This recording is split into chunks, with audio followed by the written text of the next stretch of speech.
Hello, welcome in Suhani empire. आज हम बात करेंगे कि क्या इम्पोर्टेंट है आपकी सेल के लिए या आपकी सेल क्लोज होने के लिए। पर सेल क्लोज तब होने का टाइम आता है जब फर्स्ट थिंग आप क्लाइंट से मिलते हो और उससे बातें करते हो, अपने प्रोजेक्ट के बारे में उसको समझाते हो और फिर उसके बाद उसकी नीड जान करके आपके पास जो भी प्रॉपर्टी है आप उसको सजेस्ट करते हो।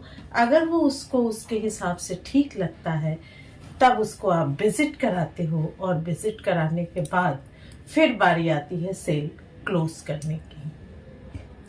तो जब हम फर्स्ट टाइम किसी से मिलते हैं, वो क्लाइंट हो या फिर कोई एसोसिएट हो या फिर मैं किसी के भी बारे में, मान लीजिए आप कहीं रियल एस्टेट कंपनी में इंटरव्यू ही देने क्यों नहीं जाते हो, तो जो फर्स्ट इम्प्रेशन होता है वो ओवरऑल आपकी इमेज उस व्यक्ति के सामने वाले की नज़र में क्लियर हो जाता है या वो एक तरह से बैठ जाता है। जैसे कहते हैं कि first impression is the last impression.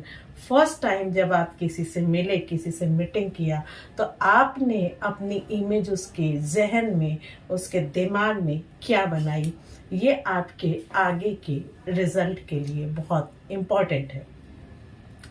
तो ये जो थ्री थिंग्स हैं, ये आपका फर्स्ट इम्प्रेशन थ्री थिंग्स पे डिपेंड है। और ये थ्री थिंग्स हैं, फर्स्ट जो है आपकी ड्रेसिंग सेंस, सेकंड जो है आपका वो है बॉडी लैंग्वेज, और थर्ड जो है वो आपका वे ऑफ टॉकिंग।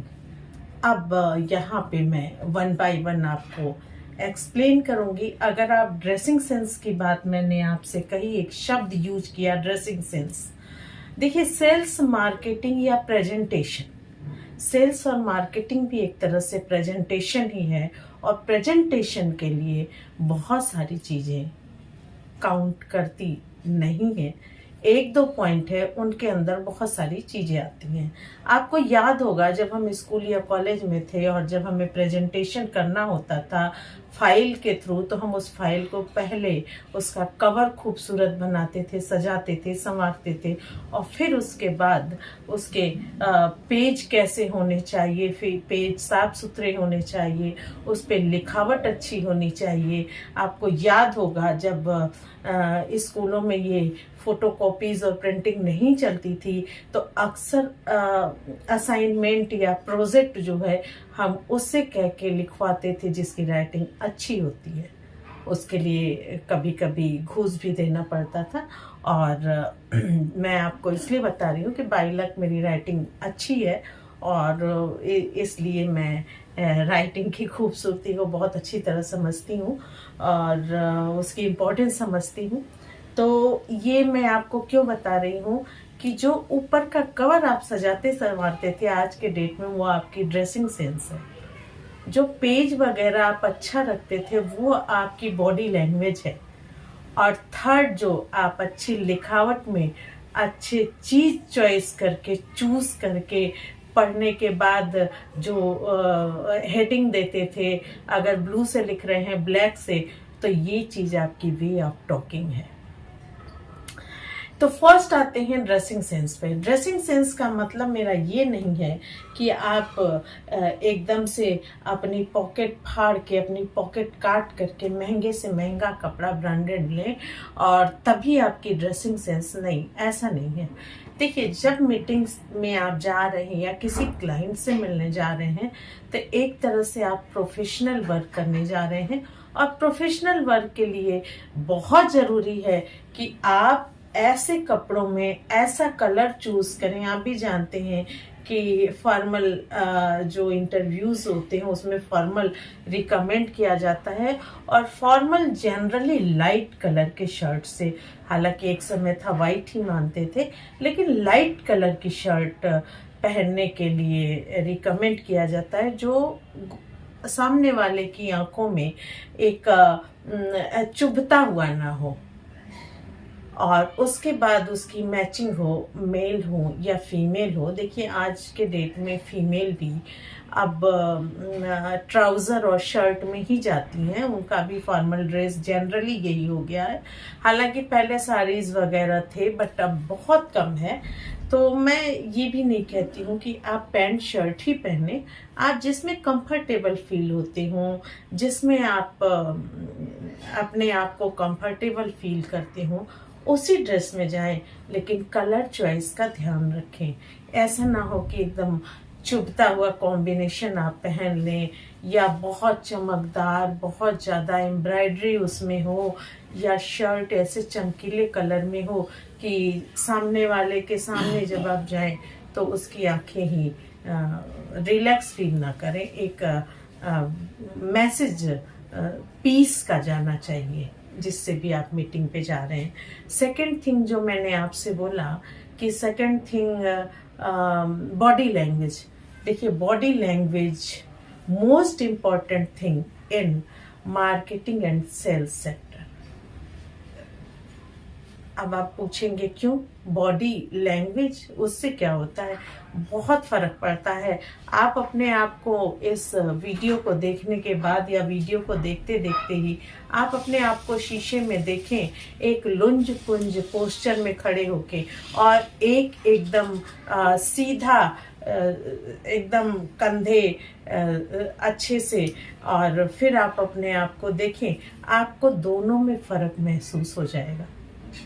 ये बॉडी लैंग्वेज होती है जो आपकी बहुत कुछ, इन दो चीजों से, फर्स्ट लुक देखिए, जब कोई किसी के सामने जाता है तो एक तो उसका ड्रेस और दूसरी चीज उसकी बॉडी लैंग्वेज बहुत मायने रखती है। उसका चलने का तरीका और उसका सामने वाले से कैसे वो मिलता है।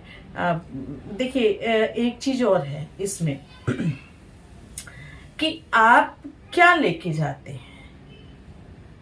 अगर आप किसी के यहाँ मिलने जा रहे हैं, मीटिंग के लिए जा रहे हैं, एसोसिएट ही क्यों ना हो या क्लाइंट है, तो फिर तो कोई बात ही नहीं, वो तो मोस्ट इम्पॉर्टेंट थिंग है आपके लिए। वो आपका एकदम ऐसा टारगेट है जो अगर आपसे सेटिस्फाइड हो गया आपकी बातों से, आपने उसको कन्विंस कर लिया अपनी बातों से, तो फिर कहीं ना कहीं आपके पास लक्ष्मी अपना रास्ता खोज के आएंगी। तो जब आप कहीं मीटिंग के लिए जाएं तो फर्स्ट है कि ड्रेसिंग सेंस आप थोड़ा अच्छा रखें और साफ सुथरा रखें, बहुत भारी बैग लेके ना जाएं। और सेकंड थिंग है बॉडी लैंग्वेज। जब हम मिलने जाएं तो एक हल्की से स्माइल हो आपके फेस पे। ये नहीं कि आप घर से किसी बात को लेके टेंस हो या रात भर आपको नींद ना आई हो और वो सब कुछ आपके चेहरे पे झलक रहा हो, तो सामने वाले को पॉजिटिव वाइब्स नहीं जाएगी। देखिए अगर आपके मिलने से किसी को पॉजिटिव वाइब्स जाती है तो 50% काम आपका वहीं खत्म हो जाता है। अब थर्ड थिंग जो था और लास्ट थिंग जो थी वो ये था कि way of talking. Way of talking आपकी कैसी होनी चाहिए? देखिए सबका बोलने का तरीका अलग होता है, वॉइस थ्रो अलग होती है, लेकिन आपकी वॉइस थ्रो ना बहुत तेज हो और ना इतनी धीमी हो कि सामने वाला सुन ना सके। आपके वर्ड क्लियर होने चाहिए। ऐसा भी ना हो कि आप बोल कुछ रहे हैं, सामने वाले के कानों में कुछ पड़ रहा है, वो आपको समझ नहीं पा रहा है। ये मैं जनरली उनके लिए कह रही हूँ जिन्होंने अभी अभी रियल एस्टेट में एंटर किया है। देखिए जो पुराने लोग हैं उनको ये सारी चीजें पता है। तो 3 चीजें मोस्ट इम्पॉर्टेंट हैं, dressing sense, body language and way of talking. आप साथ में क्या लेके जाएं? अगर आप किसी प्रोजेक्ट को प्रेजेंट करने जा रहे हैं और वो आपका क्लाइंट है तो आपके पास मैप होने चाहिए, एक फाइल में अच्छे तरीके से अरेंज किया हुआ। आपके पास रेट लिस्ट होना चाहिए, उसके आसपास क्या डेवलपमेंट हो रहा है, क्या मास्टर प्लान है, वो सब का डिटेल आपके पास होनी चाहिए। इन फ्यूचर वहाँ पे क्या आने वाला है, क्या गवर्नमेंट डेवलपमेंट कर रही है, और आपके प्रॉपर्टी के लीगल डॉक्यूमेंट्स। और अगर आप किसी कंपनी से जुड़े हुए हैं तो उस कंपनी का भी डिटेल आपके पास होना चाहिए, क्योंकि क्लाइंट एक तरह से बॉर्डर के उस पार का आपका दुश्मन मान लीजिए, जो आपसे एक ना एक काउंटर क्वेश्चन करता जाएगा, कुछ ना कुछ मांगता जाएगा, और अगर आपके पास नहीं हुआ है उसको सेटिस्फाइड करने के, कन्विंस करने के मटेरियल, तो फिर समझ लीजिए कि डील आपकी शायद ही हो। कुछ लोग मेरी बात को काट के कहेंगे ऐसा नहीं है, मैंने तो ऐसे डील कराया, वैसे डील कराया।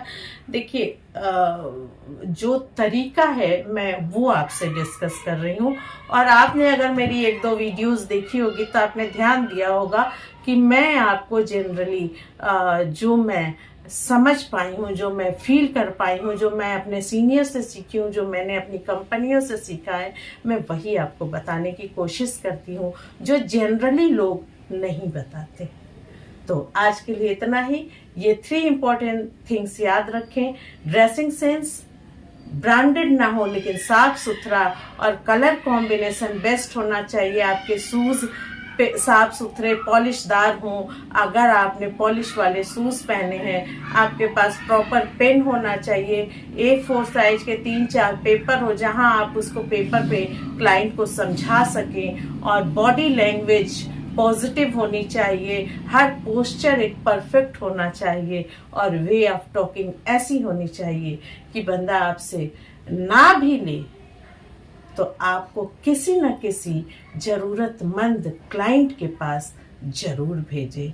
इन फ्यूचर आपकी इमेज उसके माइंड में ऐसी हो कि किसी को रिकमेंड करना हो तो आपको वो रिकमेंड करे, और यही एक सफल सेल्स पर्सन या हम सेल्स पर्सन कम कंसल्टेंट ज़्यादा है, एक इमेज सामने वाले के माइंड में बन जानी चाहिए। तो आज के लिए इतना ही।